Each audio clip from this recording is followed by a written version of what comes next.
ஜோதிகாவால் நிம்மதியை இழந்த சூர்யா. குடும்பத்தோட மும்பை போன ஜோதிகா பாலிவுட்ல சரியான வாய்ப்பு கிடைக்காததால மறுபடியும் சென்னைக்கே வந்துட்டாங்க. இதுக்கிடையில அவங்க வாயை வச்சுட்டு சும்மா இல்லாம பல பஞ்சாயத்துகளை இழுத்து விட்டாங்க. அப்போதுல இருந்து அவங்க மேல எதிர்மறை விமர்சனங்கள் மட்டுமே முன் வைக்கப்படுது.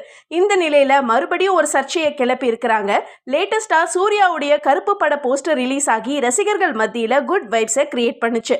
அந்த போஸ்டர்ல black colour cooler, black colour shirt போட்டு சுருட்டு பிடிச்ச மாதிரி சூர்யா நடந்து வராரு. அந்த போஸ்டரை பத்தி பேசின ஜோ, சூர்யாவுடைய லுக் சூப்பரா இருக்குன்னு கமெண்ட் பண்ணி இருக்கிறாங்க. இப்ப இதுதான் விஷயமே.